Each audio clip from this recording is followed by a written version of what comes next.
বিসমিল্লাহির রহমানির রহিম। আজকের ভিডিওটিতে একটি শুদ্ধ বানান, এটি মূলত একটি শুদ্ধ বানানের একটি গ্রুপ থেকে নেওয়া হয়েছে।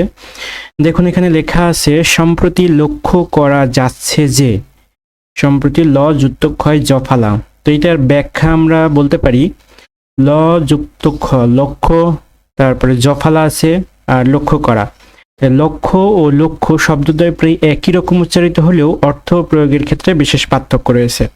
সঠিক প্রয়োগ বুঝতে হলে শব্দ দুটোর অর্থ ও ব্যবহার সম্পর্কে পরিষ্কার ধারণা থাকতে হবে।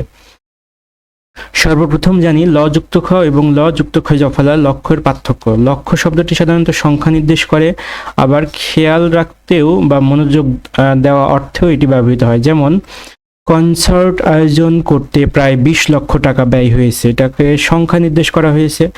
আবার শিক্ষকের কথা সবাই মনোযোগ দিয়ে লক্ষ্য করছিল, এটি খেয়াল অর্থে ব্যবহৃত হয়েছে।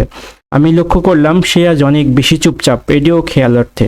অন্যদিকে ল যুক্ত ক্ষয় জফলা শব্দটি উদ্দেশ্য আবিষ্ট কিংবা কোনো নির্দিষ্ট গন্তব্য বোঝাতে ব্যবহৃত হয়। যেমন কঠোর পরিশ্রম ছাড়া জীবনের লক্ষ্য অর্জন করা সম্ভব নয়। তার লক্ষ্য একদিন সফল উদ্যোক্তা হওয়া। লক্ষ্য রেখো সে যেন তার লক্ষ্য থেকে বিচ্যুত না হয়। অর্থাৎ আমরা যখন কোনো কিছু নির্দিষ্ট করে বোঝাবো সেই ক্ষেত্রে ল যুক্ত ক্ষয় জফলা ব্যবহার করব। আবার কোনো সংখ্যা বা খেয়াল রাখা অর্থে শুধু ল যুক্ত খ ব্যবহার করব।